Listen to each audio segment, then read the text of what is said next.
La rentrée politique aussi, Antoine, risque d'être sportive sur le front social. Votre invitée politique aujourd'hui est Sandrine Rousseau. Bonjour, vous êtes députée de la 9e circonscription de Paris. Soyez la bienvenue sur Antenne de France Info. Bonjour Sandrine Rousseau, merci de répondre aux questions de France Info TV.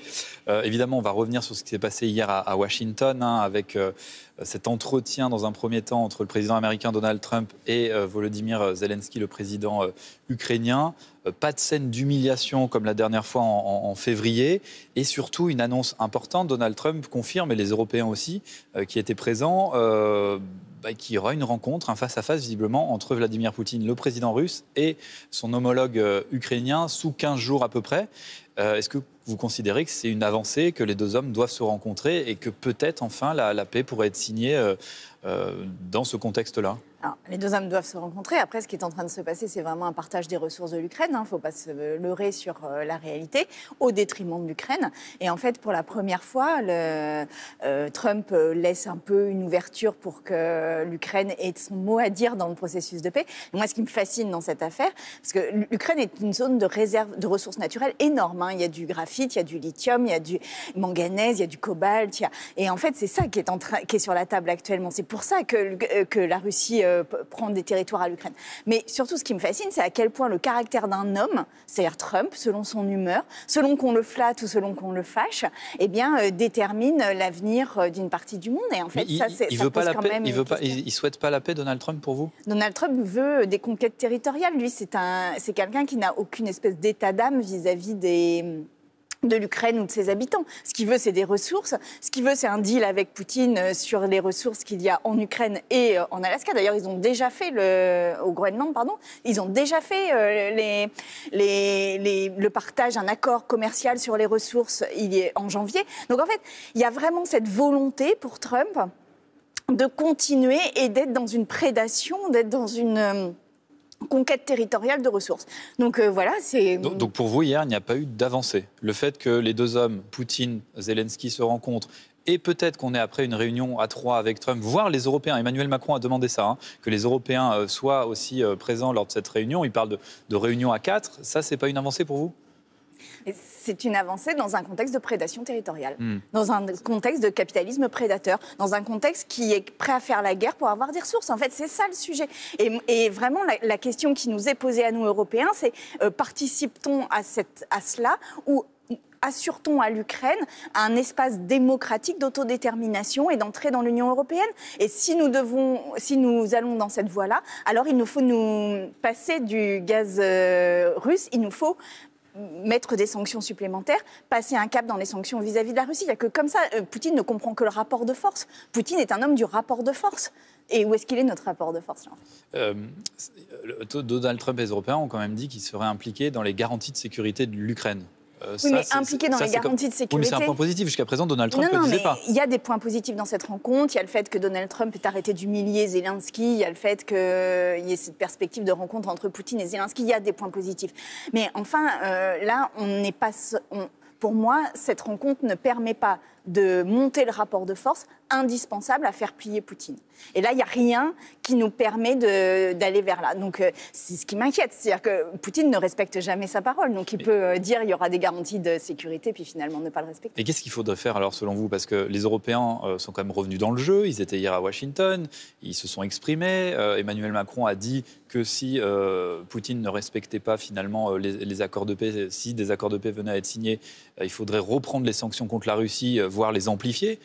Qu'est-ce que vous feriez finalement à sa place, à Emmanuel Macron ? Accélérer le processus d'adhésion de l'Ukraine à l'Europe, à l'Union européenne, petit 1, petit 2, se passer de toutes les ressources russes.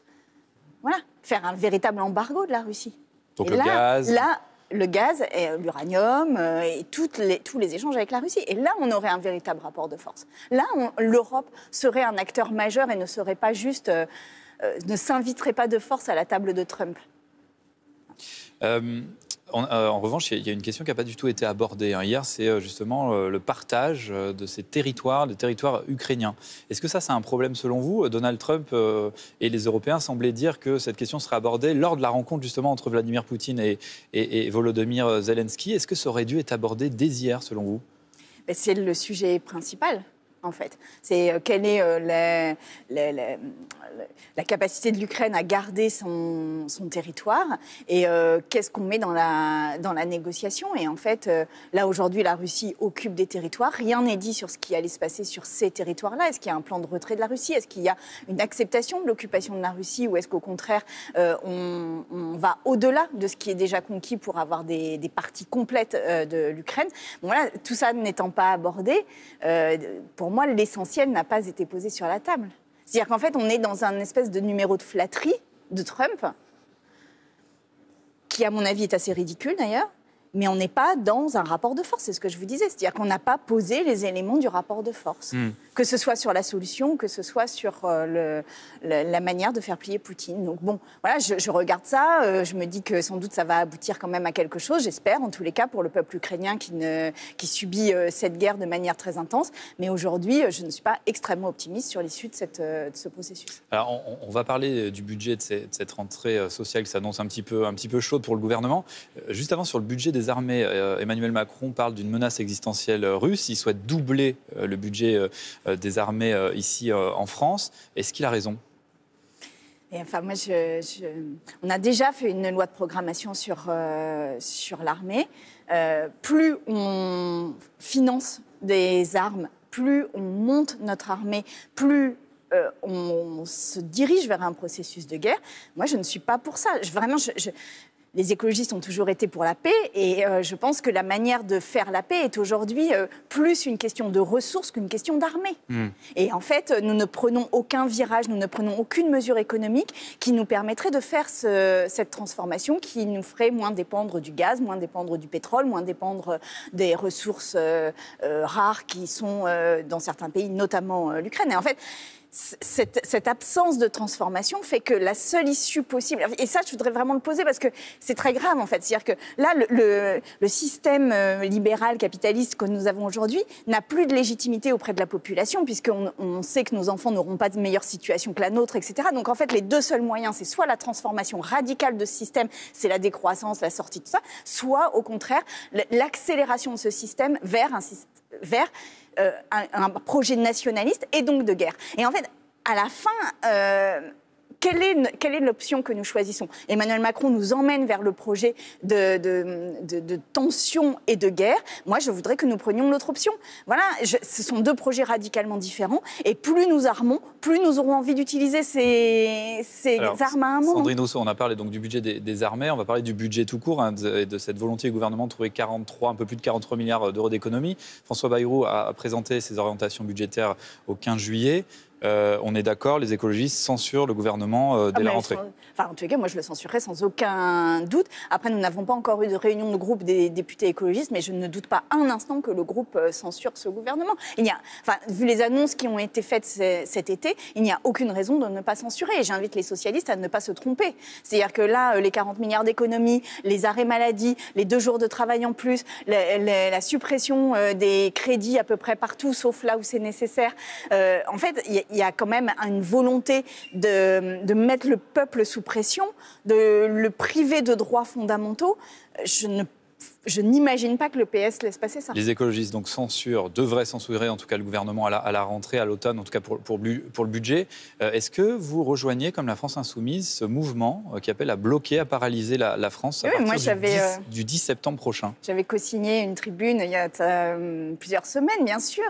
Les écologistes appellent à rejoindre ce mouvement. Alors, en tous les cas, moi j'ai signé cette tribune parce que il faut bien comprendre qu'une partie de la population aujourd'hui n'a non seulement pas de quoi vivre, mais même pas de quoi survivre. Donc en fait, là, il y a une incapacité, c'est toujours sur les mêmes comptables, et il y a une incapacité à supporter le cours que prend le gouvernement. C'est-à-dire, c'est pas possible de taper toujours sur les malades, sur les pauvres, sur les enfants de l'ASE. C'est pas possible. Vraiment, il y a un moment où cette vision politique qui fait toujours plus travailler, qui met toujours plus sous pression les plus vulnérables, n'est pas ni éthique, ni dans la philosophie française. Est-ce que vous craignez le retour des gilets jaunes, finalement? Au départ, c'est une mobilisation citoyenne qui part des réseaux sociaux, avec des comptes d'extrême droite aussi, d'ailleurs, il faut le dire, d'anciennes figures des gilets jaunes. qui semble vouloir être récupéré par les partis politiques aujourd'hui, et donc la France Insoumise et les écologistes. Est-ce que vous craignez finalement un blocage un peu durable du pays et donc le retour des Gilets jaunes en France ? Mais moi, je ne crains pas les Gilets jaunes. Les Gilets jaunes, c'était un mouvement populaire qui disait, et vraiment, il faut regarder la sociologie des Gilets jaunes. Il y a plein de personnes qui n'avaient vraiment pas 1 euro d'avance. Enfin, je veux dire, moi, je crains pas les gens qui n'ont pas 1 euro d'avance. Au contraire, je voudrais que nous les entendions. Donc, c'est ça, le 10 septembre. Je voudrais que nous les entendions. Je voudrais que nous entendions ce peuple qui se lève. Et oui, les revendications ne sont pas encore d'une clarté complète. Mais en tous les cas, ce mouvement de ras-le-bol, ce mouvement de dire nous ne pouvons plus vivre dans ces conditions, il faut l'entendre. Merci beaucoup, Sandrine Rosso. Merci d'avoir répondu à nos questions sur France Info TV ce matin.